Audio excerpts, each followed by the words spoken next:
जय जिनेन्द्र। आत्मा चैनल देख रहे सभी दर्शकों का स्वागत है। मैं हूं राजेश मेहरा। आइए एक नज़र डालते हैं आज के धार्मिक और सामाजिक समाचारों पर। पंजाब के मुख्यमंत्री कैप्टन अमरिंदर सिंह ने सोमवार को जैनाचार्य श्री विजय वल्लभ सुरीश्वर जी की 151वीं जयंती की बधाई दी। अपने बधाई संदेश में मुख्यमंत्री ने जैनाचार्य श्री विजय वल्लभ सुरीश्वर जी को 1870 से लेकर 1954 ईस्वी समय के सबसे बड़े ज्ञानवान संत बताया। उन्होंने लोगों को जैन संत जी के नक्शे कदम पर चलने का न्योता दिया, जिन्होंने भगवान महावीर के अहिंसा और विश्व व्यापक शांति के संदेश को आगे बढ़ाने के लिए अनथक जतन किए। देश के कोने कोने में विद्या के प्रचार प्रसार के लिए जैनाचार्य सुरीश्वर जी के योगदान को याद करते हुए मुख्यमंत्री ने कहा कि पंजाब को उनकी समाज सुधारक कोशिशों का बहुत लाभ हुआ है। उन्होंने कहा कि 100 साल पहले गुजरांवाला में गुरुकुल स्थापित किया गया और लुधियाना, होशियारपुर, मलेरकोटला, जीरा, जंडियाला गुरु, नकोदर, सनाम और फाजिलका में भी कई कॉलेज खोले गए हैं, जो शिक्षा के क्षेत्र में संत जी की दूरदृष्टि की गवाही देते हैं। संत जी को महान समाज सुधारक बताते हुए मुख्यमंत्री ने जैनाचार्य श्री विजय वल्लभ सुरीश्वर जी के 151वीं जयंती पर साल भर चले शरद जन्म शताब्दी के समापन के मौके पर सभी को उनकी शांति, सद्भावना, दया और आपसी भाईचारे की शिक्षाओं पर चलने का न्योता दिया। ब्यूरो रिपोर्ट, आत्मा चैनल। ओजस्वी वक्ता श्री रमेश मुनि जी ने फरमाया कि सदपुरुषार्थ के द्वारा मनुष्य भव सार्थक हो सकता है। गुणों का संचय करना चाहिए। खाना, पीना, सोना, घूमना, लड़ना, झगड़ना, ये गुण पशु में भी इंसान में समान रूप से होते हैं, परंतु मनुष्य का श्रेष्ठ क्या चीज बनाती है, वे है विवेक। सदकर्म, सेवा, इंसानियत के गुणों से मनुष्य पशुओं से श्रेष्ठ है। सौहार्दपूर्वक जीवन जीना मनुष्य तन की चमक है। श्री मुकेश मुनि जी ने कहा कि प्रमाद, आलस को त्याग कर आत्म उन्नति करना चाहिए। भगवान महावीर की वाणी अंधकार में प्रकाश के समान है, उलझन में सुलझन के समान है। बंधु और मेरी बहनों, अगर जीवन में मनुष्यता नहीं है, इस मनुष्य भाव का कोई अर्थ नहीं बना। वह स्थिति तो ऐसी बनती है जैसे आप भाई बहनों ने कभी देखा होगा, जब फसल आती है और फसल जब पक जाती है तो किसान लोग उस फसल में खेत के अंदर एक आदमी के आकार का पुतला बनाते। वह पुतला जिसको हरियाणा के अंदर ड्रेवा बोलते हैं, यानी वह पशु पक्षियों को डराता है। वह खेत में खड़ा हुआ पुतला दूर से ऐसा लगता है जैसे कोई व्यक्ति खड़ा है। उसको देख करके जो पशु पक्षी हैं उस खेत को नुकसान नहीं पहुंचाते, लेकिन कई बार उसको एक ही स्थिति में देख करके पशु पक्षी अगर नुकसान पहुंचा दें, अंदर घुस आए, पक्षी जो दाने हैं उनको खाने लग जाएं, तो वह ड्रेवा, वह जो पुतला मनुष्य के आकार जैसा, वह कुछ नहीं कर सकता, न दौड़ सकता है, न आवाज लगा सकता है। वह तो केवल एक नामधारी आदमी है। कैमरामैन विकास के साथ अमन की रिपोर्ट। राजधानी दिल्ली में कोरोना के मामले बेकाबू होते जा रहे हैं और मुख्यमंत्री अरविंद केजरीवाल इसे लेकर खासे चिंतित दिखाई दे रहे हैं। आज उन्होंने कहा कि अगर जरूरत पड़ी तो दिल्ली सरकार उन बाजारों को कुछ दिन के लिए बंद कर सकती है जहां नियमों का पालन नहीं हो रहा है और वो कोविड-19 के स्थानीय हॉटस्पॉट बनते जा रहे हैं। इसके लिए एक प्रस्ताव केंद्र सरकार को भेजा गया है। दिल्ली के मुख्यमंत्री केजरीवाल ने ये भी कहा है कि दिल्ली में अगर कोरोना के मामले बढ़ते तो छोटे स्तर पर लॉकडाउन के लिए दिल्ली सरकार ने केंद्र को प्रस्ताव भेजा है। साथ ही शादी में मेहमानों की संख्या 50 तक सीमित करने का भी विचार हो रहा है। दिल्ली में कोरोना की स्थिति के मद्देनज़र कुछ अहम निर्णय लिए गए हैं। पहला तो ये कि कुछ दिन पहले, कुछ हफ्ते पहले दिल्ली में कोरोना की स्थिति में जब सुधार हुआ था तो दिल्ली सरकार ने केंद्र सरकार के निर्देशों को मद्देनज़र रखते हुए और जो केंद्र सरकार की गाइडलाइंस थी उसके मुताबिक दिल्ली में शादियों में 50 से बढ़ा के 200 तक की संख्या अलाउ की थी कि 200 तक लोगों के शामिल होना अलाउ किया गया था। उस ऑर्डर को विड्रॉ करने के लिए आज निर्णय लिया गया है कि 200 से वापस 50 लोगों को, शादियों में केवल 200 से 50 लोग अलाउड होंगे। और ये निर्णय मैंने एलजी साहब की अप्रूवल के लिए अभी सुबह सुबह भेजा है। मैं उम्मीद करता हूँ कि उनकी जल्दी अप्रूवल आ जाएगी। दूसरा, हमने देखा कि कुछ बाज़ारों में दिवाली के समय काफ़ी ज़्यादा ना तो लोग मास्क पहन रहे थे, ना सोशल डिस्टेंसिंग कर रहे थे, जिसकी वजह से कोरोना बहुत ज़्यादा फैला। तो एक प्रस्ताव केंद्र सरकार को भेजा जा रहा है कि केंद्र सरकार ने पिछली बार जो गाइडलाइंस जारी किए थे उसमें उन्होंने कहा था कि कोई भी राज्य सरकार अगर किसी भी लोकल लेवल पे, छोटे लेवल पे भी अगर कहीं कोई लॉकडाउन लगाना चाहती है तो उसे केंद्र सरकार की परमिशन लेनी पड़ेगी। तो एक जनरल प्रस्ताव केंद्र सरकार की अप्रूवल के लिए भेजा जा रहा है कि अगर कहीं पे, अब दिवाली ख़त्म हो गई है, हम उम्मीद करते हैं कि बाज़ारों के अंदर जो इतनी ज़्यादा भीड़ थी वो भीड़ कम हो जाएगी और हमें ज़रूरत नहीं पड़ेगी। लेकिन अगर ज़रूरत पड़े और सारी कोशिशों के बावजूद भी अगर किसी बाज़ार में हम देखते हैं कि सोशल डिस्टेंसिंग और मास्क का पालन नहीं किया जा रहा और वो एरिया एक तरह से लोकल कोरोना हॉटस्पॉट बन सकता है, तो उस वहाँ पे बाज़ार को कुछ दिनों के लिए एहतियात के तौर पे बंद करने की इजाज़त दिल्ली सरकार को दी जाए। ऐसा प्रस्ताव अभी केंद्र सरकार को भेजा जा रहा है। इसके लिए भी मैंने एलजी साहब की परमिशन के लिए अभी लिख दिया है। और उधर पंजाब में भी अब कोरोना के मामले दिन ब दिन बढ़ते ही जा रहे हैं। दूसरी तरफ अगर देश की बात करें तो पिछले 44 दिनों में लगातार संक्रमित से अधिक ठीक होने वाले मरीजों की संख्या, देश में कुल एक्टिव मरीजों की संख्या गिरकर 4.65 लाख तक आ चुकी है। पिछले 24 घंटों में 43,851 कोविड के मरीज ठीक हुए हैं, जिसके मुकाबले दर्ज होने वाले नए मामलों की संख्या 30,548 हो रही है। इसका मतलब यह है कि ठीक होने वाले केसों की संख्या नए मामलों से 13,303 ज्यादा रही है। ब्यूरो रिपोर्ट, आत्मा चैनल। श्री आत्म वल्लभ जैन उपाश्रय लुधियाना में विराजमान डॉक्टर श्री इंद्रजीत विजय जी महाराज में जिनागम सूत्र श्री सूत्र कृतार्थ के माध्यम से भगवान महावीर के गुणगान करते हुए कहा कि जैसे हाथियों में इरावत हाथी सर्वश्रेष्ठ है, जैसे मृगों में मृगेंद्र प्रधान माना जाता है, वैसे ही निर्माण में भगवान महावीर स्वामी श्रेष्ठ हैं। इरावत हाथी सिर्फ देवेंद्र के पास ही पाया जाता है। हाथी के 3 प्रकार होते हैं, एक सामान्य हाथी होता है और दूसरा गंध रहित होता है। उसके मस्तक से सदैव मद झरना रहता है, जिससे उसके मस्तक पर भंवरे मंडराते रहते हैं। वह हाथी धीर व गंभीर होता है। इसलिए सुंगत स्वामी जी ने कहा कि भगवान महावीर स्वामी भी बड़े धीर तथा गंभीर थे। एक बार गुरुदेव ने कहानी सुनाई थी, इंद्रदीन सुरेश्वर जी महाराजा ने कहानी सुनाई थी कि एक महावर हमेशा वो हाथी के साथ ही रहता था।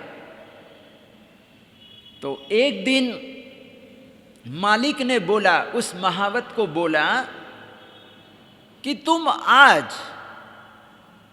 हाथी के साथ मत जाना, यानी हाथी पर मत बैठना, तुम किसी और हाथी पर बैठना, लेकिन इसके पर मत बैठना, ये आज तुम्हारे पर बिगड़ा हुआ है। क्या है? आज तुम्हारे से नाराज है, इसीलिए तुम आज 1-2 दिन मत बैठना। लेकिन उसने बात मानी नहीं और वो हाथी को लेके गया, और वो हाथी तो वैसे ही गुस्से में था, उससे नाराज था, बड़ा नाराज था, और थोड़ी दूरी गया और उसको पकड़ा और नीचे पटक दिया और अपने पाँवों से कुचल दिया। तो ऐसे कभी कभी हाथी बिगड़ जाते हैं। क्या करते हैं? हाथी बिगड़ जाते हैं, नाराज हो जाते हैं तो किसी को भी नहीं छोड़ते हैं, चाहे अपना कितना भी प्यारा व्यक्ति हो, अगर वो हमारे से नाराज हो गए तो फिर उसको संभालना मुश्किल हो जाता है। तो ये सामान्य हाथी की बात है। तो गंधहस्ती नाम का जो हाथी होता है, उसके कहते हैं कि हमेशा उसके शरीर में से सुगंध निकलती रहती है। जैसे वो चंड प्रद्योत महाराजा थे। कौन थे? चंड प्रद्योत महाराजा थे। तो चंड प्रद्योत के पास ऐसा हाथी था, अनिल वेग नाम का हाथी था, और उसके मस्तक से गंध निकलती थी। तो कहते हैं कि दूसरे हाथियों को भी उसकी गंध असर करती थी। यानी जब वो रात में आया, उदयन महाराजा के दरबार में आया, सौवीर देश वितभयन नगर में आया, रात्रि में आया, और सुबह पता चला, उदयन महाराजा ने देखा तो सभी हाथियों का, उसके पास जितने भी हाथी थे, कहते हैं कि उसका मद झर गया था। तो समझ गया कि यहाँ पर उदयन महाराजा समझ गया कि यहाँ पर चंड प्रद्योत आया होगा, रात्रि में आया होगा, क्योंकि अनिल वेग नाम का हाथी सिर्फ उसी के पास है और किसी भी राजा के पास नहीं है।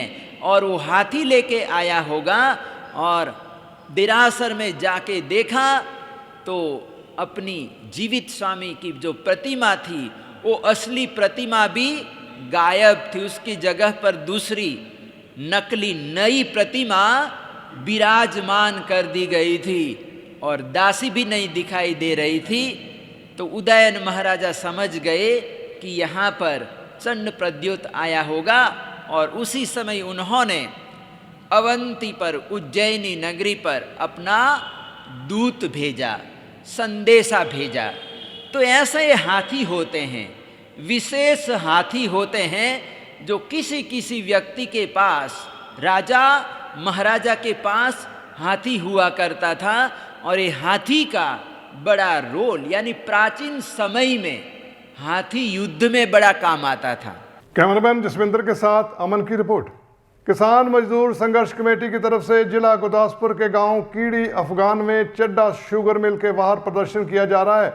भारी संख्या में किसान इकट्ठे हुए हैं।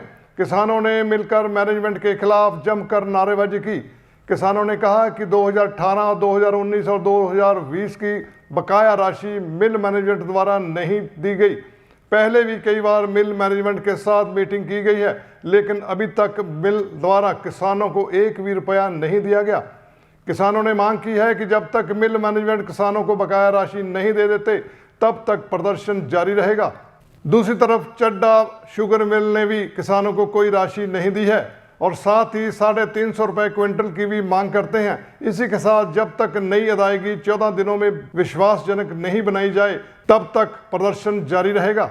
ਅੱਜ ਜੀ ਅਸੀਂ ਬੜੇ ਲੰਮੇ ਸਮੇਂ ਤੋਂ ਜਿਹੜੀ ਕਿਸਾਨ 3 ਸਾਲ ਦਾ ਪਿਛਲਾ ਜਿਹੜਾ ਬਕਾਇਆ ਉਹਨੂੰ ਲੈ ਕੇ ਜਿਹੜਾ ਇੱਕ ਦਬਵੀਂ ਆਵਾਜ਼ ਦੇ ਵਿੱਚ ਇੱਕ ਦੂਸਰੇ ਨੂੰ ਬੋਲ ਰਹੇ ਸਨ। ਪਰ ਅੱਜ ਜਿਹੜੀ ਇਹ ਕਿਸਾਨ ਮਜ਼ਦੂਰ ਸੰਘਰਸ਼ ਕਮੇਟੀ ਦੇ ਪ੍ਰਧਾਨ ਸਤਰਾਮ ਸਿੰਘ ਪੰਨੂ ਜੀ, ਉਹਨਾਂ ਨੇ ਇਹਨਾਂ ਦੀ ਆਵਾਜ਼ ਬਣ ਕੇ ਅੱਗੇ ਹੋ ਕੇ ਤੇ ਅੱਜ ਜਿਹੜਾ ਕਿਹੜੀ ਮਿਲ ਦੇ ਖਿਲਾਫ ਜਿਹੜਾ ਕਿਸਾਨ ਮਜ਼ਦੂਰ ਸੰਘਰਸ਼ ਕਮੇਟੀ ਵੱਲੋਂ ਜਿਹੜਾ ਧਰਨਾ ਲਾਇਆ ਗਿਆ, ਇਹਦੇ ਵਿੱਚ ਜਿਹੜਾ ਇਕੱਲਾ ਇਸ ਮਿਲ ਦੀ ਗੱਲ ਨਹੀਂ ਗੀ, ਪੰਜਾਬ ਦਾ ਜਿਹੜਾ ਪੂਰੇ ਪੰਜਾਬ ਦਾ ਇਹ ਬਕਾਇਆ 71-72 ਕਰੋੜ ਰੁਪਈਆ ਜਿਹੜਾ ਫਗਵਾੜੇ ਮਿਲਦਾ, 32 ਕਰੋੜ ਰੁਪਈਆ ਜਿਹੜਾ ਯਾਦਵ ਗਰੁੱਪ ਹੈ ਉਹਨਾਂ ਦਾ ਵਾ, ਤੇ ਹੋਰ ਇਸ ਤਰ੍ਹਾਂ ਜਿਹੜੀਆਂ ਪ੍ਰਾਈਵੇਟ ਮਿੱਲਾਂ ਉਹਨਾਂ ਦਾ ਬਕਾਇਆ, ਸਰਕਾਰੀ ਮਿੱਲਾਂ ਦਾ ਬਕਾਇਆ ਜਿਹੜਾ ਲਗਭਗ 300 ਕੁਝ ਕਰੋੜ ਹੈ, ਉਹ ਸਾਰਾ ਬਕਾਇਆ ਲੈਣ ਵਾਸਤੇ ਔਰ ਜਿਹੜੀ ਇਹ ਮਿੱਲ ਇਸ ਸੀਜ਼ਨ ਦੇ ਵਿੱਚ ਸ਼ੁਰੂ ਕਰ ਦਿੱਤੀ ਹੈ, ਉਹਦਾ ਕੋਈ ਵੀ ਰੇਟ ਜਿਹੜਾ ਸਰਕਾਰ ਵੱਲੋਂ ਤੈਅ ਨਹੀਂ ਕੀਤਾ ਗਿਆ ਔਰ ਆਪਾਂ 350 ਰੁਪਈਆ ਜਿਹੜਾ ਕੁਇੰਟਲ ਦਾ ਰੇਟ ਉਹਦੀ ਮੰਗ ਕਰਨੇ ਆ। ਤੇ ਜਿਹੜਾ ਨਵਾਂ ਗੰਨੇ ਦੀ ਪੜਾਈ ਹੈ ਉਹ ਜਿਹੜਾ ਉਹ ਤੁਰੰਤ ਜਿਹੜੀ ਅਦਾਇਗੀ 14 ਦਿਨਾਂ ਦੇ ਅੰਦਰ ਜਿਹੜੀ ਜਿੰਨਾ ਚਿਰ ਸ਼ੁਰੂ ਨਹੀਂ ਹੁੰਦੀ ਆਪਾਂ ਇੱਥੋਂ ਜਾਣ ਵਾਲੇ ਨਹੀਂ। ਅਸੀਂ ਅੱਜ ਇਸ ਮਸਲੇ ਤੇ ਕੀੜੀ ਮਿੱਲ ਦੇ ਗਾੜੀ ਇਕੱਠੇ ਹੋਏ ਹਾਂ ਕਿ ਇਹਨਾਂ 45 ਕਰੋੜ ਰੁਪਇਆ ਸਾਡਾ ਪਿਛਲੇ 3 ਸਾਲਾਂ ਦਾ ਦੇਣਾ ਵਾ, ਉਹ ਜਾਰੀ ਨਹੀਂ ਕਰਦੇ। ਜਿੰਨਾ ਚਿਰ ਇਹ ਬਕਾਇਆ ਜਾਰੀ ਨਹੀਂ ਕਰਦੇ ਅਸੀਂ ਉਹਨਾਂ ਚਿਰ ਇੱਥੋਂ ਧਰਨਾ ਨਹੀਂ ਆਪਣਾ ਚੁੱਕਣਾ। ਤੇ ਨਾਲ ਹੀ ਅਸੀਂ ਮੰਗ ਕਰਦੇ ਹਾਂ ਸਰਕਾਰ ਪੰਜਾਬ ਕੋਲ ਕਿ 350 ਰੁਪਇਆ ਹਰਿਆਣੇ 'ਚ ਰੇਟ ਵਾ ਗੰਨੇ ਦਾ, ਸਾਨੂੰ ਵੀ 350 ਰੁਪਇਆ ਰੇਟ ਇੱਥੇ ਦਿੱਤਾ ਜਾਵੇ। ਤੇ ਜਿੰਨਾ ਚਿਰ ਸਾਡੀਆਂ ਸਾਰੀਆਂ ਮੰਗਾਂ ਨਹੀਂ ਮੰਨਦੇ ਅਸੀਂ ਆਪਣਾ ਨਿਰੰਤਰ ਧਰਨਾ ਜਾਰੀ ਰੱਖਾਂਗੇ। ਅੱਜ ਜਿਹੜਾ ਅਸੀਂ ਕੀੜੀ ਮਿੱਲ ਦੇ ਵਿੱਚ ਧਰਨਾ ਲਾਇਆ ਵਾ, ਇਹ ਆਪਣਾ 7-8 ਦਿਨ ਤੋਂ ਪਹਿਲਾਂ ਉਲੀਕਿਆ ਸੀ ਸਾਡੇ ਸੂਬਾ ਪ੍ਰਧਾਨ ਜੀ ਸਤਨਾਮ ਸਿੰਘ ਜੀ ਪੰਨੂ, ਜੋ ਅੱਜ ਇਸ ਧਰਨੇ ਦੀ ਸ਼ਮੂਲੀਅਤ ਵੀ ਕਰਨ ਆਏ ਨੇ। ਇਹ ਧਰਨਾ ਜਿਹੜਾ ਵਾ ਇੱਥੇ ਦੇ ਜਿਹੜੇ ਕਿਸਾਨ ਜਿਨ੍ਹਾਂ ਨੇ ਗੰਨਾ ਸੁੱਟਿਆ 3 ਸਾਲ ਪਹਿਲਾਂ, ਉਹਨਾਂ ਦਾ ਅਜੇ ਵੀ ਜਿਹੜਾ ਬਕਾਇਆ ਵਾ 47 ਕਰੋੜ ਰੁਪਈਆ ਫਸਿਆ ਵਾ। ਅਜੇ ਜਿਹੜੇ ਸਾਡੇ 7 ਜ਼ੋਨ ਬਣੇ ਆ ਗੁਰਦਾਸਪੁਰ ਜ਼ਿਲ੍ਹੇ ਵਿੱਚ, ਅੱਜ ਆਪਾਂ 3 ਜ਼ੋਨ ਹੀ ਸੱਦੇ ਆ। ਜੇ ਪ੍ਰਸ਼ਾਸਨ ਤੇ ਮਿੱਲ ਮਾਲਕ ਜੇ ਸਹੀ ਤਰੀਕੇ ਨਾਲ ਸਾਡੇ ਨਾਲ ਵਰਤਾਓ ਕਰਦੇ ਆ, ਡੀਲਿੰਗ ਸਹੀ ਕਰਦੇ ਆ, ਸਾਡਾ ਬਕਾਇਆ ਕਿਸਾਨਾਂ ਦਾ ਜਿਹੜਾ ਪਾਉਂਦੇ ਆ, ਤੇ ਅੱਜ ਧਰਨਾ ਚੁੱਕਿਆ ਜਾਊਗਾ। ਜੇ ਉਹ ਸਾਡੀ ਗੱਲਾਂ ਦੇ ਸਾਡੇ ਬਕਾਏ ਦੇ ਖਰਾ ਨਹੀਂ ਉਤਰਦੇ ਤੇ ਧਰਨਾ ਜਿਹੜਾ ਵਾ ਇਹ ਲਗਾਤਾਰ ਚੱਲੂਗਾ ਜਿੰਨਾ ਚਿਰ ਸਾਡਾ ਇਹ ਕਿਸਾਨਾਂ ਦਾ ਬਕਾਇਆ ਨਹੀਂ ਪਾਇਆ ਜਾਂਦਾ। ਅਜੇ ਤੱਕ ਇਹ ਜਿਹੜਾ ਧਰਨਾ ਵਾ ਇਹ ਗੁਰਦਾਸਪੁਰ ਜ਼ਿਲ੍ਹੇ ਦਾ ਜਿਹੜਾ ਵਾ ਸੰਗਤ ਆਈ ਆ। ਜੇ ਅੱਜ ਨਾ ਨਿਬੜਿਆ, ਕੱਲ੍ਹ ਨਾ ਨਿਬੜਿਆ, ਤੇ ਇਹ ਜਿਹੜਾ ਧਰਨਾ ਵਾ ਸੂਬਾ ਕਮੇਟੀ ਆ ਉਹ ਫੈਸਲਾ ਕਰਕੇ ਤੇ ਲੰਮਾ ਚੱਲ ਸਕਦਾ ਤੇ ਸੂਬੇ ਲੈਵਲ ਦਾ ਧਰਨਾ ਜਿਹੜਾ ਲਿਖਿਆ ਜਾਊਗਾ। ਜਿੰਨਾ ਚਿਰ ਤੱਕ ਸਾਡੇ ਕਿਸਾਨਾਂ ਦਾ ਗੰਨੇ ਦਾ ਬਕਾਇਆ ਨਹੀਂ ਪੈਂਦਾ ਖਾਤਿਆਂ ਵਿੱਚ, ਉਹਨਾਂ ਚਿਰ ਜਿਹੜਾ ਇਹ ਧਰਨਾ ਜਿਹੜਾ ਵਾ ਲੰਮਾ ਚੱਲੂਗਾ। ਧੰਨਵਾਦ जी। गुरदासपुर से सिमरनजीत सिंह की रिपोर्ट। रिश्तेदारों से झगड़े में युवक ने आत्महत्या की है। आरोपी पर कार्रवाई को लेकर एसएसपी दफ्तर के बाहर शव रखकर प्रदर्शन किया गया और आरोपी रिश्तेदारों पर केस भी दर्ज करवाया गया।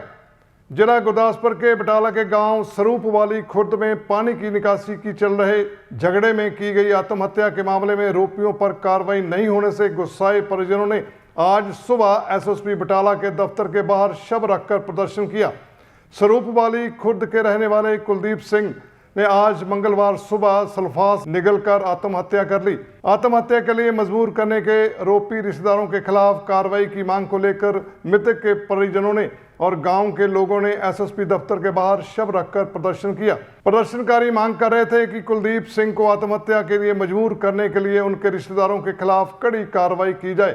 पुलिस अधिकारी द्वारा कार्रवाई की आश्वासन दिए जाने के बाद प्रदर्शन खत्म किया गया।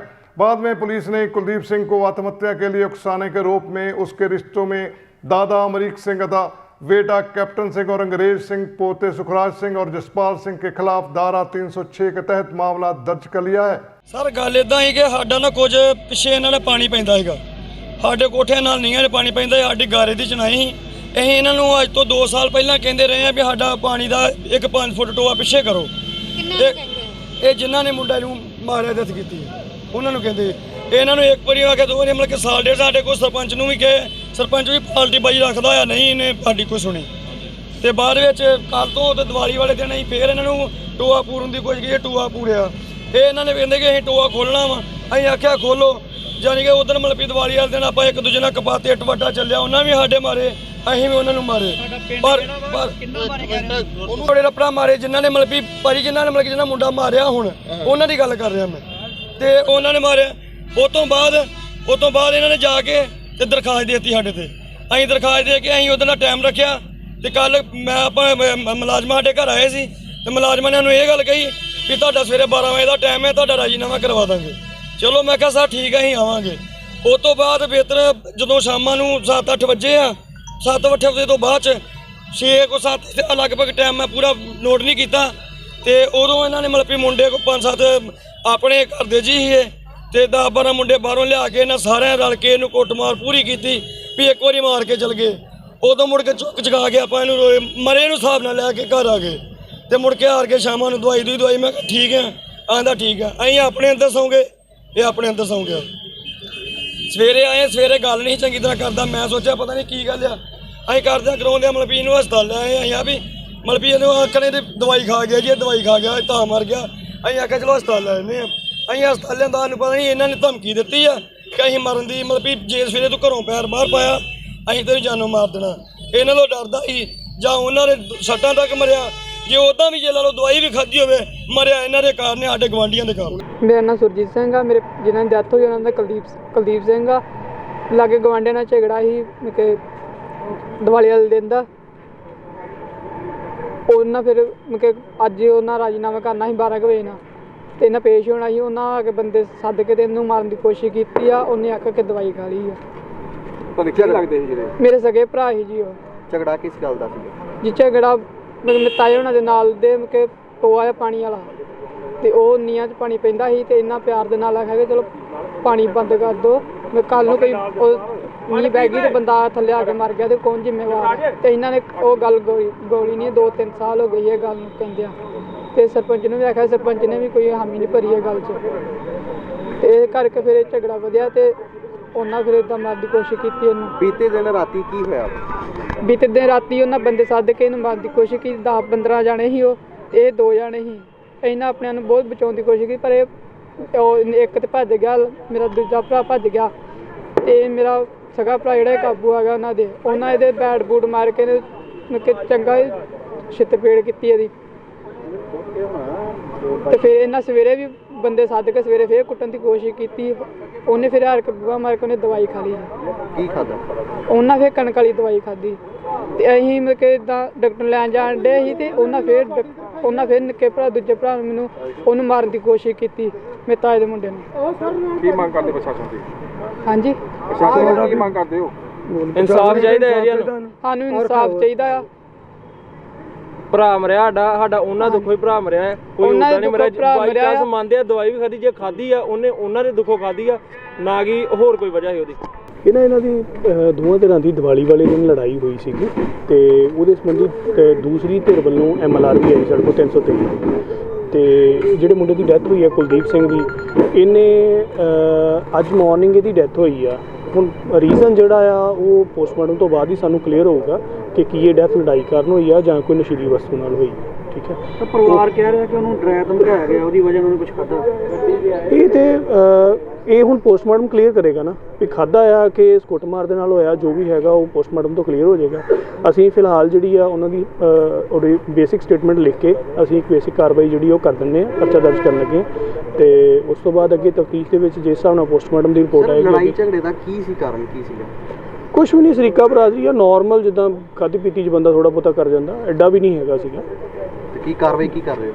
ਕਾਰਵਾਈ ਹੁਣ ਅਸੀਂ FIR ਦਰਜ ਕਰਾਂਗੇ, ਇਹਨਾਂ ਦੀ ਸਟੇਟਮੈਂਟ ਲਿਖਦੇ ਹਾਂ, ਉਹਦੇ ਮੁਤਾਬਕ ਫਿਰ ਬਣਦੀ ਕਾਰਵਾਈ ਉਹ ਬਣਦੇ ਜੋ ਸੈਕਸ਼ਨਸ ਹੋਣਗੇ ਉਹ ਲਾ ਕੇ ਅਸੀਂ ਕਾਰਵਾਈ ਕਰਾਂਗੇ। गुरदासपुर से जितेंद्र कुंडल की रिपोर्ट। लोक इंसाफ पार्टी ने केंद्र सरकार द्वारा लगाए गए पंजाब के जल और किसान विरोधी अध्यादेश की वास्तविकता के खिलाफ हरी के पत्तन से पंजाब अभियान यात्रा का शुभारंभ किया।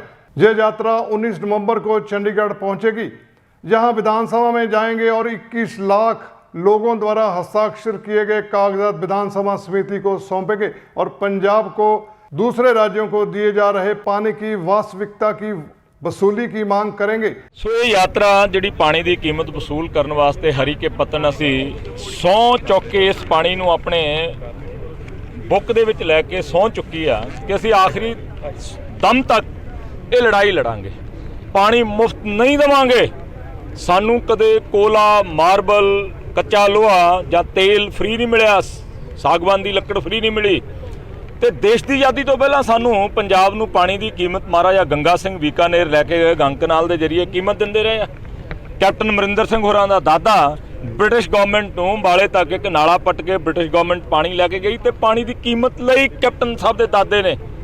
ਤੇ ਦੇਸ਼ ਆਜ਼ਾਦ ਹੋਣ ਤੋਂ ਬਾਅਦ ਤਾਜੀ ਉਦਾਹਰਨ 7 ਮਹੀਨੇ ਪਹਿਲਾਂ ਹਿਮਾਚਲ ਦਾ ਜਮਨਾ ਦੇ ਜ਼ਰੀਏ ਜਿਹੜਾ ਦਿੱਲੀ ਪਾਣੀ ਵਰਤ ਰਹੀ ਆ, ਕੇਜਰੀਵਾਲ ਸਰਕਾਰ ਦਾ ਤੇ ਹਿਮਾਚਲ ਗਵਰਨਮੈਂਟ ਦਾ ਇੱਕ MOU ਸਾਈਨ ਹੋਇਆ। 21 ਕਰੋੜ ਰੁਪਈਆ ਦਿੱਲੀ ਦੇ ਰਹੀ ਹੈ ਹਿਮਾਚਲ ਨੂੰ ਪਾਣੀ ਦਾ। ਇਹ ਸਾਡਾ ਕਨਸਟੀਟਿਊਸ਼ਨਲ ਰਾਈਟ ਆ, ਸਾਡਾ ਸੰਵਿਧਾਨਕ ਹੱਕ ਆ। 7ਵਾਂ ਸ਼ਡਿਊਲ 17ਵੀਂ ਐਂਟਰੀ ਪਾਣੀ, ਡੈਮ, ਪਾਵਰ ਜਨਰੇਸ਼ਨ, ਬਿਜਲੀ ਉਤਪਾਦਨ, ਇਹ ਸਾਡੇ ਸੂਬੇ ਦੇ ਅਧਿਕਾਰ ਆ।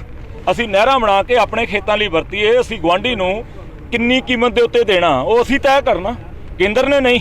ਸੋ ਇਸ ਕਰਕੇ ਲੜਾਈ ਜਿਹੜੀ ਅੱਜ ਪੰਜਾਬ ਅਧਿਕਾਰ ਯਾਤਰਾ, ਸਾਡਾ ਖੇਤ, ਸਾਡਾ ਪਾਣੀ, ਸਾਡਾ ਹੱਕ, 16, 17, 18, 19 ਤਰੀਕ ਨੂੰ 21 ਲੱਖ ਲੋਕਾਂ ਦੀ ਦਸਤਖਤ ਕੀਤੀ ਹੋਈ ਪਟੀਸ਼ਨ ਪੰਜਾਬ ਵਿਧਾਨ ਸਭਾ ਦੀ ਪਟੀਸ਼ਨ ਕਮੇਟੀ ਦੇ ਅੰਦਰ ਕੇਸ ਦਾਇਰ ਕਰਕੇ ਸਰਕਾਰ ਨੂੰ ਹੁਕਮ ਕਰਾਵਾਂਗੇ ਕਿ ਜਾਂ ਪਾਣੀ ਦੀ ਕੀਮਤ ਜਾਂ पानी देना करो बंद। तरन से बलजीत सिंह की रिपोर्ट। ये थे आज के धार्मिक और सामाजिक समाचार। अब राजेश मेहरा को दें इजाजत। धन्यवाद। जय जिनेंद्र।